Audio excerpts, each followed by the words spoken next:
Good morning friends, कैसे हो आप लोग। आई होप आप लोग अच्छे होंगे। और आज हम लोग कुछ क्वेश्चंस पर डिस्कशन करेंगे जो कि आपके मौर्य काल से संबंधित है और आपके एग्जाम के पॉइंट ऑफ व्यू से काफी इंपॉर्टेंट है। तो चलिए आइए देखते हैं अपना क्वेश्चंस के बारे में। ठीक है, पहला क्वेश्चन है हमारा कि चाणक्य का दूसरा नाम क्या था। तो चाणक्य का दूसरा नाम था विष्णुगुप्त। चाणक्य का दूसरा नाम था विष्णुगुप्त। आप लोग यहाँ पे आंसर दिया हुआ है, पर आप लोग ईमानदारी से बिना आंसर दिए पहले कॉपी में नोट करिएगा, देखिए आपको आता है कि नहीं है। ठीक है, नेक्स्ट क्वेश्चन है हमारा कि मैकियावेली के प्रिंस से किसकी तुलना की जाती है। मैकियावेली के प्रिंस से कालिदास की जो रचना है मालविका अग्निमित्रम, उसकी तुलना की जाती है।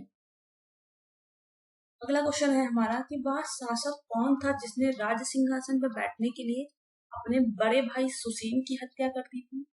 तो कहा जाता है कि अशोक ने अपने 99 भाइयों को मारकर जो है सत्ता स्थापित की थी। इसी ने अपने बड़े भाई सुसीम की भी हत्या की थी। तो कौन होगा उसका आंसर? अशोक। नेक्स्ट क्वेश्चन है हमारा, अशोक की वह कौन सी पत्नी थी जिसने उसको सबसे ज्यादा प्रभावित किया। तो आपने देखा है कि अशोक की सिर्फ एक ही पत्नी है जिसके बारे में हमें जानने को मिलता है, ठीक है, विभिन्न स्रोतों में, और बाकियों के बारे में हमें कोई जानकारी नहीं है। तो इसका जो आंसर होगा वो होगा कारवाकी। ठीक है, कारवाकी ने अशोक को काफी प्रभावित किया था। और नेक्स्ट क्वेश्चन है हमारा कि अशोक ने अपने सभी अभिलेखों में एक रूपता से किस प्राकृत का प्रयोग किया। ठीक है, एक रूपता के लिए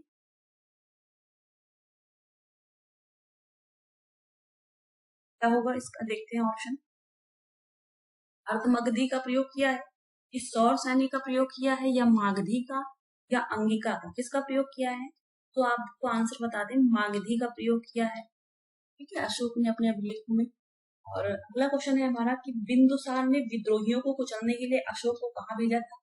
तो बिंदुसार ने विद्रोहियों को कुचलने के लिए तक्षशिला भेजा था। उस समय जब बिंदुसार का शासन था, तक्षशिला में काफी विद्रोह हो रखे थे, तो वहां पे अशोक को भेजा था बिंदुसार ने। हमारा अगला क्वेश्चन है, किस व्यक्ति का नाम देवनाम या प्रियदर्शी होता है। तो आप सबको पता है कि जो अशोक है उसका नाम देवनाम या प्रियदर्शी भी है। भारत का प्राचीनतम राजवंश कौन सा था। आपको पता होगा कि भारत का जो प्राचीनतम राजवंश या मगध में जो सबसे पहला राजवंश वो मौर्य राजवंश था। नेक्स्ट क्वेश्चन है कि कौटिल्य या चाणक्य किसके प्रधानमंत्री थे। तो कौटिल्य और चाणक्य दोनों एक ही हैं, दोनों का एक ही नाम है। तो ये चंद्रगुप्त मौर्य के प्रधानमंत्री थे। और हमारा अगला क्वेश्चन है कि कलिंग विजय के उपरांत अशोक महान ने किस धर्म को स्वीकार कर लिया था। तो कलिंग के पश्चात अशोक ने बौद्ध धर्म को स्वीकार कर लिया था। किससे ये शिक्षा ली थी। गुप्त नामक व्यक्ति ने शिक्षा दी थी। ठीक है, और किससे प्रभावित हुआ था। इसका जो बड़ा भाई था सुसीम, उसका बेटा था निग्रोथ। तो उस निग्रोथ से प्रभावित होकर गुप्त नामक जो बौद्ध भिक्षु था उसने अशोक को बौद्ध धर्म की शिक्षा दी थी। चंद्रगुप्त के शासन विस्तार में किसी ने मुख्य रूप से मदद की थी, तो वो कौन था। चंद्रगुप्त, सबको पता है कि चाणक्य की मदद से ही ये मौर्य साम्राज्य का महानतम शासक मतलब जो राज सिंहासन पर बैठा था। ठीक है, हमारा अगला क्वेश्चन है कि सांची किस कला और मूर्ति कला का निरूपण करता है। तो आप सबको पता होगा बौद्ध धर्म का। ठीक है, सांची का स्तूप जो है ये बौद्ध धर्म से संबंधित है। अगला क्वेश्चन है कि प्राचीन भारत का प्रसिद्ध कौन सा शासक था। कौन सा शासक जिसने अपने जीवन के अंतिम दिनों में जैन धर्म को अपनाया था। सही आंसर बताइए क्या होगा। चंद्रगुप्त मौर्य ने अपने जीवन के अंतिम दिनों में जैन धर्म अपना लिया था और श्रवण बेलगोला में जाके अपना प्राण त्याग दिया था। अपने पुत्रों के लिए जो है सत्ता छोड़ के और श्रवण बेलगोला में जाके प्राण त्याग दिया था। संथारा के द्वारा संलेखना, लेखना। संलेखना मतलब होता है कि अन्न जन्य त्याग के प्राण दे देना।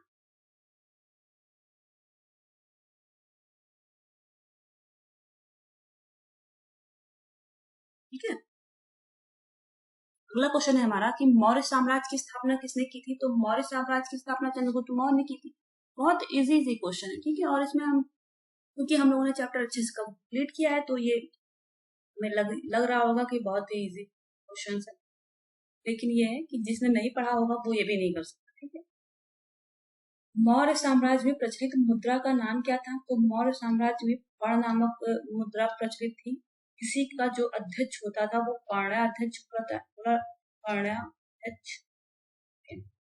पर्णाध्यक्ष बोला जाता था। ये व्यापार का, वाणिज्य का अध्यक्ष होता था। अगला क्वेश्चन है कि अशोक का उत्तराधिकारी कौन था? बताइए, अशोक का उत्तराधिकारी कौन था? अशोक का जो उत्तराधिकारी था वो राहुल था।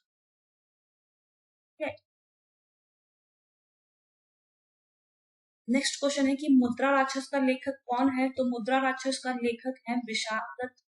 आप बचपन से पढ़ते आ रहे होंगे, इंटरव्यू में हम लोगों ने जब लेखक और उनकी रचनाएं पढ़ते थे तो ये सब काफी आता है। जिसने अच्छे से हिंदी पढ़ी होगी उसको पता होगा। अगला क्वेश्चन है कि सहिष्णुता, उदारता और करुणा की त्रिविध आधार पर राजवंश की स्थापना किसने की थी? तो सहिष्णुता, उदारता और करुणा की त्रिविध आधार पर राजवंश की जो स्थापना की थी वो अशोक ने की थी, और इसके शासन की वजह से ही इसको अशोक महान कहा जाता है। इसके साम्राज्य की वजह से अशोक को इतना नहीं जाना जाता है, जिसकी वजह जबकि इसकी नीतियों की वजह से ही अशोक को, इसकी जो है मानव के लिए मतलब मानवतावादी जो नीतियां थी उसी की वजह से अशोक को अशोक सम्राट या अशोक महान कहा जाता है। और अगला क्वेश्चन है हमारा कि मालवा, गुजरात और महाराष्ट्र किस शासक ने पहली बार जीते थे? तो चंद्रगुप्त मौर्य ने मालवा, गुजरात और महाराष्ट्र को जीत लिया था। अगला क्वेश्चन है कि निम्नलिखित में से किस शहर में अशोक के शिलालेख नहीं मिले हैं? तो पाटलिपुत्र से अशोक के कोई शिलालेख नहीं मिले, है ना, याद रखिएगा, पाटलिपुत्र से कोई शिलालेख नहीं मिला, क्योंकि टोकरा से, कंधार से और गिरनार से, तीनों जगह से जो ऑप्शन में दिए हैं, इसके अलावा भी मिले हैं लेकिन जो ऑप्शन में दिए हैं इनमें इन तीनों जगह से मिले हुए हैं। ठीक है, और अर्थशास्त्र का लेखक किस शासक के समकालीन, यहाँ शासक लिखिएगा,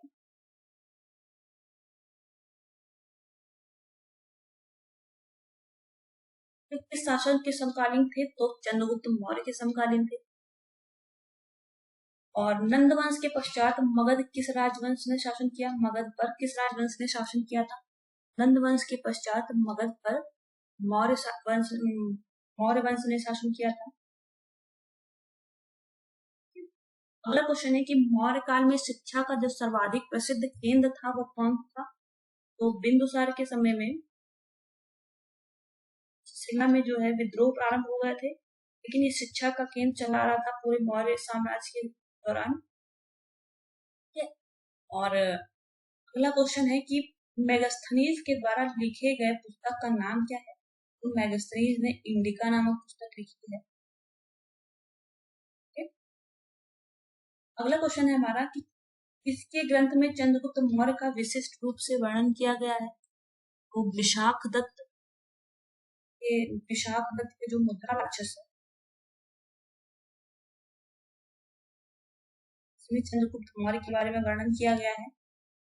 वह कौन सा स्रोत है जिसमें पाटलिपुत्र के प्रशासन का वर्णन उपलब्ध है? तो किस नहीं होगा यहाँ पे, ये होगा। ठीक है, और बताइए किसमें है? यहाँ पे आपको कंफ्यूजन हो सकता है। अर्थशास्त्र जो है ये इकोनॉमी की बुक नहीं है, ये राजनीति से संबंधित है, राजनीति से संबंधित है। ठीक है, इंडिका के बारे में उस समय के सामाजिक, आर्थिक और राजनीतिक जो है समय के बारे में वर्णन किया गया है, राजनीतिक स्थितियों के बारे में वर्णन किया गया है। ठीक है, और जो अशोक के शिलालेख है, इसमें तो आपको पता ही होगा सब, मतलब अलग अलग शिलालेखों में अलग अलग बातों को बताया गया है। जैसे 13वें अभिलेख में कलिंग के युद्ध के बारे में बताया गया है, जैसे और भी बहुत सारे, ठीक है। लेकिन इंडिका में आंसर है इसका सही होगा, ठीक है। इंडिका में ही उस समय के प्रशासन के बारे में वर्णन किया।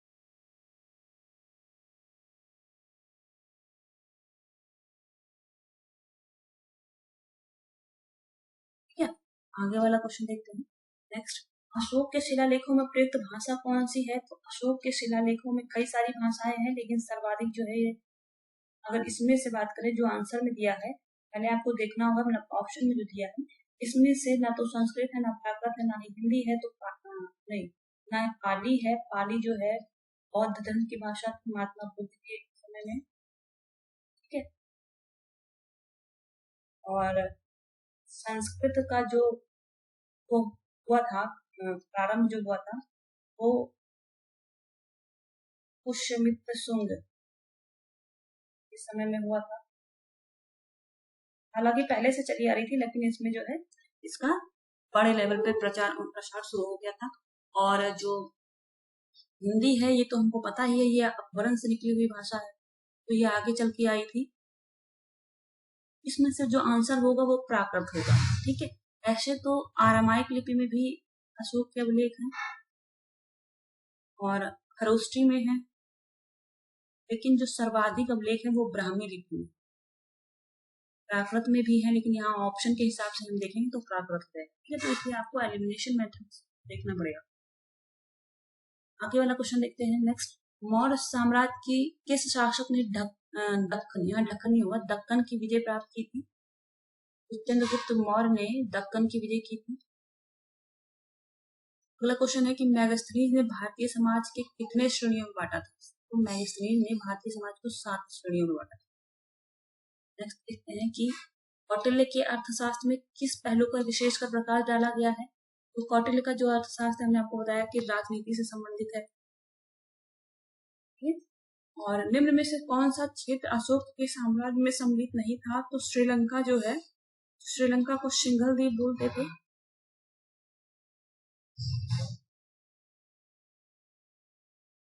यहाँ पे इन्होंने अपने एक पुत्र और संघमित्रा इनकी पुत्री थी,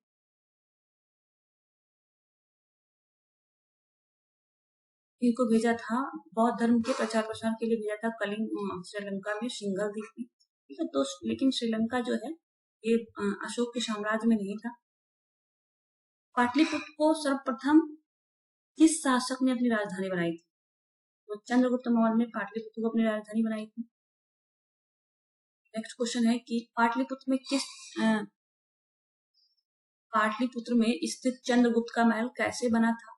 तो चंद्रगुप्त का महल जो है गया के जंगलों से प्राप्त इमारती की लकड़ी से बना हुआ था।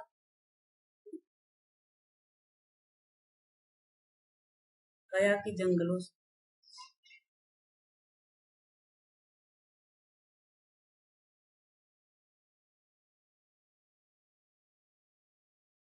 बराबर की गुफाओं का उपयोग किसने आश्रय रूप में किया है? तो बराबर की गुफाओं का जो उपयोग जो है आजीविकों ने आश्रय के रूप में किया है। अगला क्वेश्चन है हमारा, किस अभिलेख से यह साबित होता है कि चंद्रगुप्त का प्रभाव पश्चिम भारत तक फैला हुआ था? तो रुद्रदामन का जो जूनागढ़ अभिलेख है, इससे पता चलता है कि चंद्रगुप्त का जो प्रभाव है वो पश्चिम भारत तक भी था। वह कौन सा स्तंभ है जिसमें अशोक ने स्वयं को मगध का सम्राट बताया है? तो भ्रावु के अभिलेख में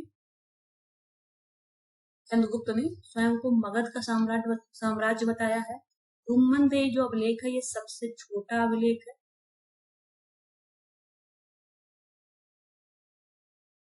और मास्की का जो अभिलेख है और गुर्जरा का जो अभिलेख है, इसमें अशोक का नाम अशोक मिलता है, ठीक है।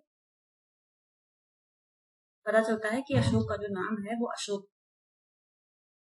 अगला क्वेश्चन है हमारा कि प्रथम भारतीय साम्राज्य किसके द्वारा स्थापित किया गया था?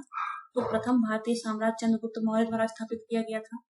उत्तरांचल में अशोक का एक शिलालेख कहाँ स्थित है? तो अशोक का जो शिलालेख है उत्तरांचल में या उत्तराखंड में, वो कालसी में मिला है। और सांची का स्तूप किसने बनवाया था बताइए? तो सांची का स्तूप बनवाया था अशोक ने, सम्राट अशोक ने सांची का स्तूप बनाया। आगे क्वेश्चन देखते हैं नेक्स्ट। अशोक के शिलालेखों को पढ़ने वाला प्रथम अंग्रेज कौन था? तो 1837 में जेम्स प्रिंसेप ने पढ़ा था सबसे पहली बार। कलिंग युद्ध की विजय तथा क्षत्रियों का वर्णन अशोक के किस शिलालेख में मिलता है? तो यहाँ पे क्वेश्चन में कुछ हमें ये नहीं लग रहा है। यहाँ 13वां शिलालेख होगा।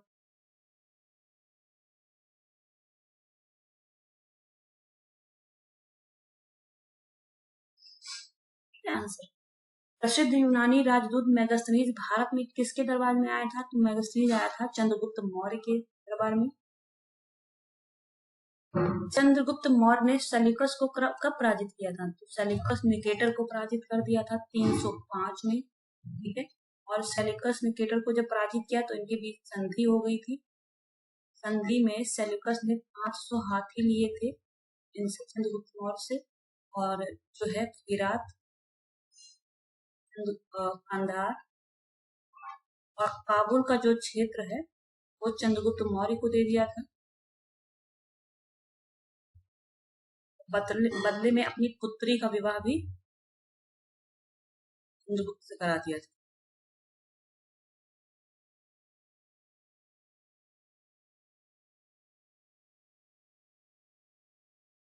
ठीक है। भारत में कौन से महान राजा हमेशा जनता के संपर्क में रहते थे? तो अशोक। कौन सा यहाँ पे कौन सा नहीं, कौन सा रहता था? तो वो अशोक। अगला क्वेश्चन है, अशोक ने 261 ईसा पूर्व में कलिंग को जीतने के बाद क्या किया था? जब कलिंग को जीता तो अशोक का हृदय परिवर्तन हो गया और उसने धम्म की नीति लागू की, ठीक है। और उसके बाद उसने युद्ध करना छोड़ दिया था और बौद्ध धर्म अपना लिया। अगला क्वेश्चन है कि अशोक के अधिकांश अभिलेख किस भाषा में मिले हैं? तो अशोक के जो अधिकांश अभिलेख हैं वो प्राकृत भाषा में मिले हैं, प्राकृत और ब्राह्मी लिपि में। ब्राह्मी लिपि, प्राकृत भाषा। अगला क्वेश्चन है कि किस ग्रंथ में चंद्रगुप्त मौर्य के लिए वृषल शब्द का प्रयोग किया गया है? मुद्रा राक्षस में चंद्रगुप्त मौर्य के लिए वृषल शब्द का प्रयोग किया गया है। इसके लिए चंद्रगुप्त मौर्य की।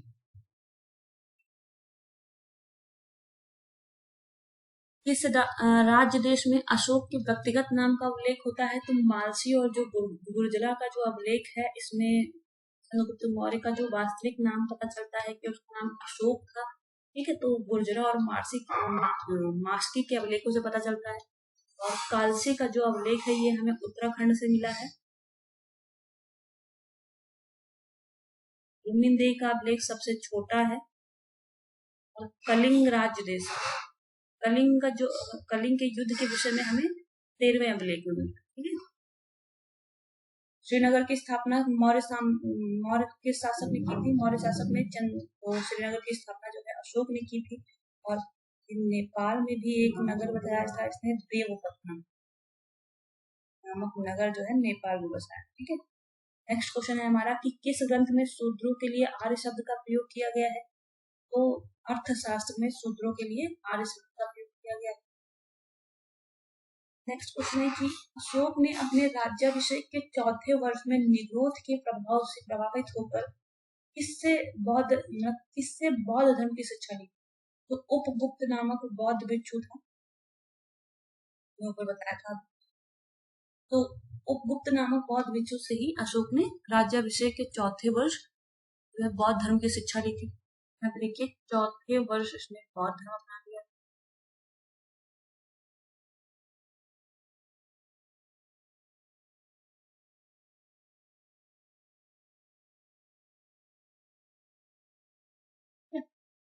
चौथे वर्ष बौद्ध धर्म,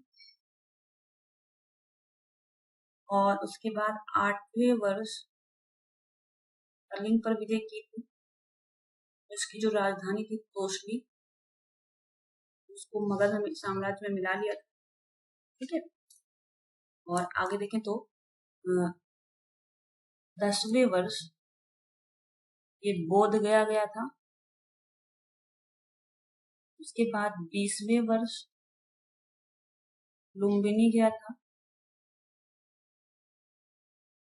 लुम्बिनी में इसने करों को माफ कर दिया था और सिर्फ 1/8 भाग ही कर लेता था। ठीक है, नेक्स्ट देखते हैं।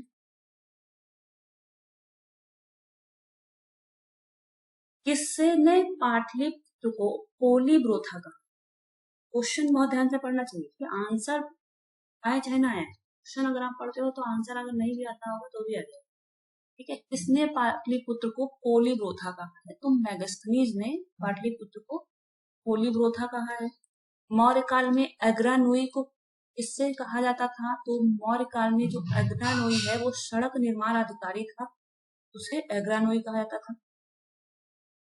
नेक्स्ट क्वेश्चन है कि मौर्य काल में गुप्तचरों को क्या कहा जाता था? तो मौर्य काल में गुप्तचरों को गूढ़ पुरुष नहीं, गूढ़ पुरुष कहा जाता था। और जो गुप्तचर विभाग था उसको क्या करते थे? महामात्र। और इसके जो अधिकारी होते थे उसको कहते थे सर्प महामात्र।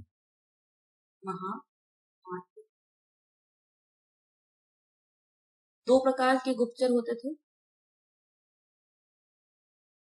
एक होते थे संतरा, एक होते थे संचारा। संतरा होते थे ये स्थायी रूप से कार्य करते थे। ये संगठित रूप से कर सकते हो। और संचरा जो होते थे ये घुमक्कड़, घूम के ये जो है गुप्तचर के रूप में काम करते थे और खुफिया जानकारियों को इकट्ठा करते थे। अगला क्वेश्चन है कि किस श्रीलंकाई शासक ने अपने आप को मौर्य सम्राट अशोक के आदर्शों के अनुरूप ढालने की कोशिश की थी? तो फिर से पढ़िए, किस श्रीलंकाई शासक ने अपने आप को मौर्य सम्राट अशोक के आदर्शों के अनुरूप ढालने की कोशिश की थी? तो तिष्य नामक श्रीलंकाई शासक ने अपने आप को मौर्य सम्राट अशोक से प्रभावित पाया था और उसी के अनुरूप अपने आप को ढालने की कोशिश कर रहा था। जैन ग्रंथ में चंद्रगुप्त मौर्य के जैन धर्म अपनाने का उल्लेख किसमें मिलता है? तो परिशिष्ट परिवन में मिलता है कि जो है अशोक ने जैन धर्म अपना लिया, तो चंद्रगुप्त मौर्य ने जैन धर्म अपना लिया था। इसमें मिलता है परिशिष्ट परिवन में। अगला क्वेश्चन है किस महीने में मौर्यों का राजकोषीय वर्ष आरंभ होता था? तो आषाढ़ माह में मौर्यों का राजकोषीय वर्ष आरंभ होता था, आषाढ़ माह में। अशोक के बारे में जानने के लिए सबसे महत्वपूर्ण स्रोत क्या है? तो अशोक ने कई सारे शिलालेख लिखवाए थे। ठीक है, लघु शिलालेख, बृहद शिलालेख, तो उसमें शिलालेखों के से हमें उसके बारे में सबसे ज्यादा जानकारी मिलती है। और एक बात और है कि अशोक ने ही सब पहला ऐसा शासक था जिसने शिलालेखों के माध्यम से या अभिलेखों के माध्यम से अपनी जनता को जो है वो सूचनाएं देने का काम किया था या उसको प्रभावित करने का काम किया। नेक्स्ट है कि अशोक के काल में कौन सी लिपि दक्षिण भारत में परिवर्तित हुई थी? तो अशोक के काल में ब्राह्मी लिपि है जो दक्षिण भारत में परिवर्तित हुई थी। नेक्स्ट क्वेश्चन है कि अशोक का शिलालेख भारतीय उपमहाद्वीप के बाहर किस देश में पाया गया है? तो अशोक का शिलालेख भारतीय उपमहाद्वीप में अफगानिस्तान में पाया गया है।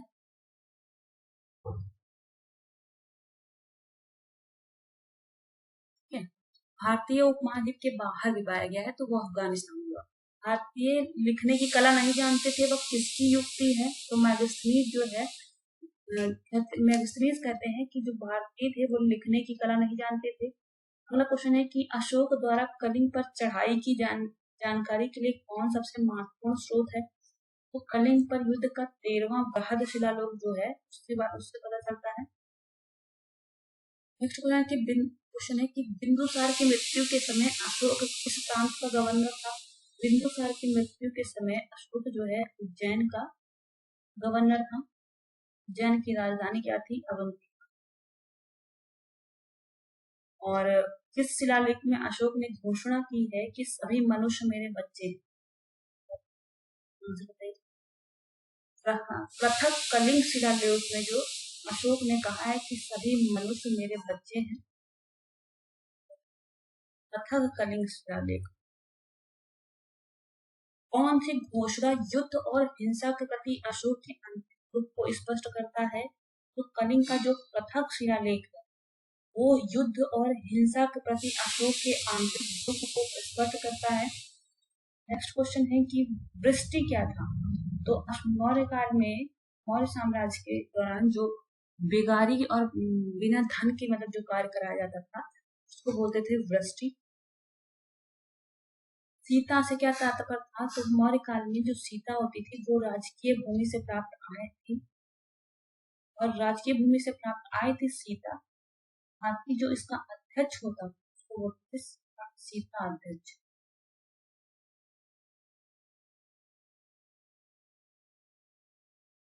मौर्य कला का सबसे अच्छा और प्रसिद्ध नमूना कौन सा है? तो मौर्य कला का सबसे अच्छा और प्रसिद्ध नमूना स्तंभ है। नेक्स्ट क्वेश्चन है कि कहाँ से प्राप्त अभिलेखों से मौर्य काल में अकाल, सूखा जैसे दैविक कोप के समय राजा द्वारा राहत कार्य किए जाने का विवरण मिलता है? तो महास्थान और सौगरा का जो अभिलेख है वो मौर्य काल में अकाल और सूखे के समय देवी के कोप के समय मतलब कोई जब देवता रुष्ट हो जाते हैं उनको माना था तो उस समय राज द्वारा राहत कार्य किया जाता था। इसका विवरण जो है मिलता है महास्थान और सागौरा के अभिलेख से। कहाँ से अशोक के द्विभाषीय अभिलेख प्राप्त हुए हैं? तो कांधार से जो है अशोक के आरामाइक और बताइए दूसरी लिपि कौन थी?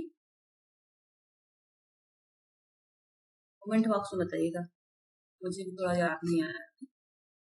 आरामाइक थी और दूसरी हमको आगे आता है यार लेकिन आपको कमेंट बॉक्स में। नेक्स्ट क्वेश्चन है कौटिल्य द्वारा रचित अर्थशास्त्र में अधिकरणों में विभाजित था? तो कौटिल्य द्वारा रचित अर्थशास्त्र 15 अधिकरणों में विभाजित था। और नेक्स्ट क्वेश्चन है कि अशोक के समकालीन तुर्मे कहाँ का राजा था? तो अशोक के समकालीन जो है तुर्मे वो मिस्र का राजा था। नेक्स्ट क्वेश्चन है किस शिलालेख में अशोक ने घोषणा की है कि सभी मनुष्य मेरे बच्चे हैं? तो पृथक जो शिलालेख है, पृथक कलिंग शिलालेख, इसमें बताया है अशोक ने कि सभी मनुष्य मेरे बच्चे हैं। नेक्स्ट क्वेश्चन है कि रावण या गया जिला की गुफाओं का उपयोग किसने आश्रय गृह के रूप में किया था? तो हारुओं ने अजीबों ने जो है बराबर यहाँ रावण ने बराबर की जो गुफा है उसका उपयोग आश्रय गृह के रूप में किया था। अगला क्वेश्चन है कि कौटिल्य चाणक्य किसका प्रधानमंत्री था? तो पता है चंद्रगुप्त मौर्य के प्रधानमंत्री थे। और निम्नलिखित में से किस शहर में अशोक के शिलालेख नहीं है? तो पाटलिपुत्र में नहीं है। क्वेश्चन है कि देवनागरी प्रियदर्शी किसे कहा जाता है? तो सम्राट अशोक को कहा जाता है।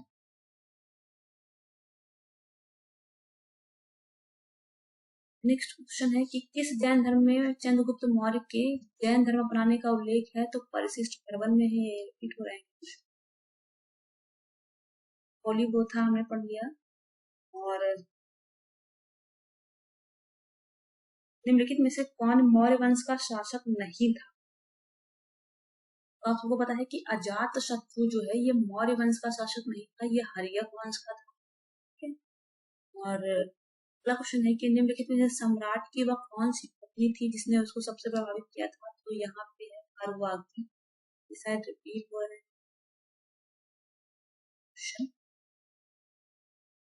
क्वेश्चन और है किस श्रीलंकाई शासक ने अपने आप को मौर्य सम्राट अशोक के आदर्शों के अनुरूप ढालने की कोशिश की है? तो महाबली ने अपने आप को मौर्य सम्राट अशोक के आदर्शों के अनुरूप ढालने की कोशिश की थी। एक ऊपर भी दूसरा क्वेश्चन था, सेम ऐसे ही क्वेश्चन था लेकिन उसमें दो नहीं, यहाँ पे सॉरी यहाँ पे तिष्य होगा आंसर। वो क्वेश्चन सेम है, उसके चक्कर में मतलब थोड़ा सा। अगला क्वेश्चन है कि मौर्य साम्राज्य की स्थापना किसने की है? मौर्य साम्राज्य की स्थापना चंद्रगुप्त मौर्य ने की है। और इस ग्रंथ में चंद्रगुप्त मौर्य के लिए निम्न कुल का प्रयोग किया गया है, वृषल शब्द का प्रयोग किया गया है। तो मुद्रा राक्षस में प्रयोग किया गया है निम्न कुल का चंद्रगुप्त मौर्य के लिए।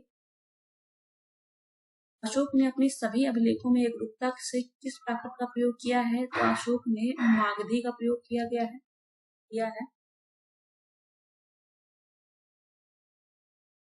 कलिंग पर चढ़ाई की जानकारी हमें कौन से मिलती है? कौन से अभिलेख से मिलती है? अशोक के 13वें अभिलेख से मिलती है। नेक्स्ट क्वेश्चन है कि शिलालेखों में किस राजा को देवनाम प्रियदर्शी बोला गया है? तो अशोक को बोलते हैं। और ये हमने देख ही लिया कि नेक्स्ट क्वेश्चन जो हमारा है, गुप्तचरों को क्या कहा जाता था मौर्य काल में? तो गुप्तचरों को कहा जाता था गूढ़ पुरुष। ठीक है। और अशोक का उत्तराधिकारी कौन था? तो अशोक का उत्तराधिकारी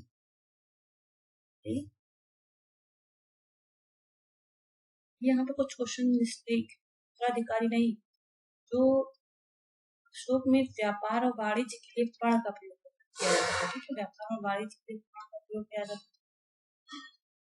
अशोक का जो उत्तराधिकारी था वो राहुल था।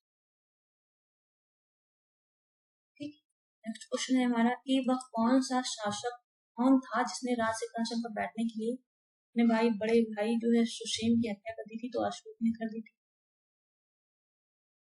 और इसने सहिष्णुता, उदारता और करुणा के विविध आधार पर राजवंश की स्थापना की है। तो अशोक ने की।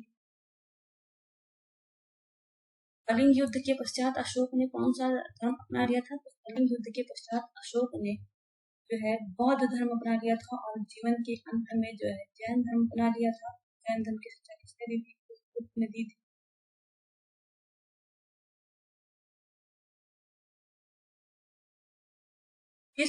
इसने सैंड्रो कोट्स और सिकंदर महान की भेंट का उल्लेख किया है?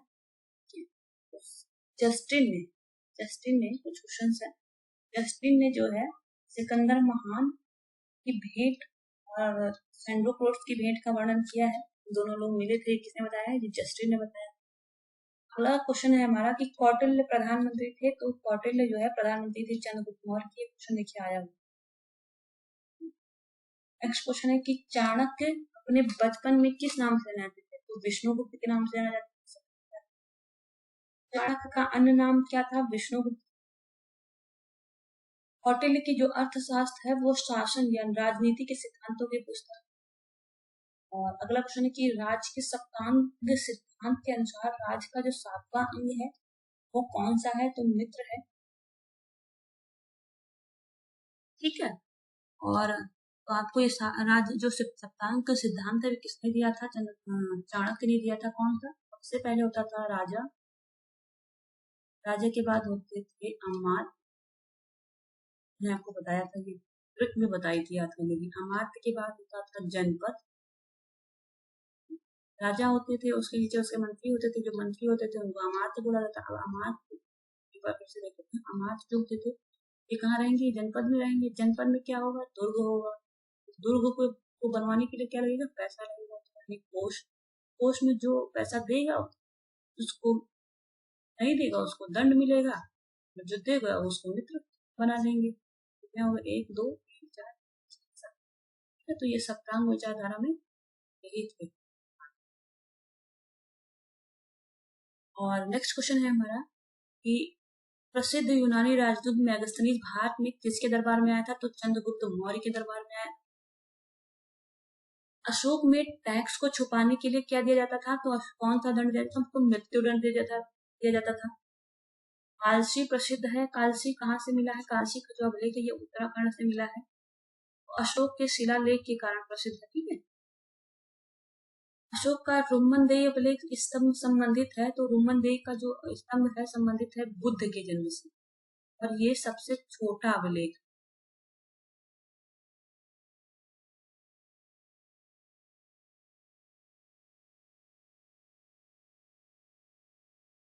ठीक है।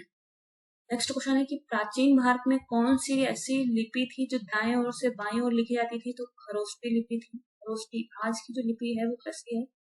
आज हम लोग कैसे लिखते हैं? बाएं से दाएं लिखते हैं ना, ऐसे याद करना है। तो खरोष्टी मतलब खराब, खराब मतलब आज के हिसाब से खराब, कि आज हम बाएं से दाएं लिखते थे तो तब लिखते हैं तो तब दाएं से बाएं।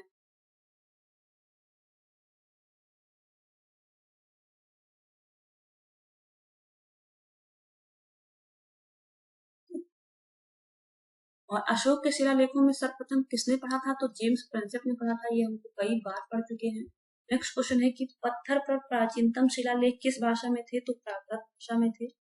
और सार्थवाह किसे कहा था? सार्थवाह कहते थे व्यापारियों के काफिले को, कहते थे सार्थवाह। व्यापारियों का काफिला था।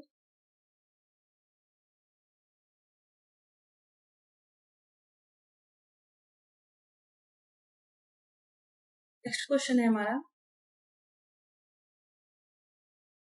भारत का प्रथम अस्पताल एवं औषधि विभाग निर्माण कराया था किसने कराया था? तो अशोक ने सबसे पहले भारत का प्रथम अस्पताल और औषधि विभाग का निर्माण कराया था। और किसके शासनकाल में डायमेकस भारत आया था? तो बिंदुसार के शासनकाल में डायमेकस भेजा था। सीरिया के शासक एंटियोकस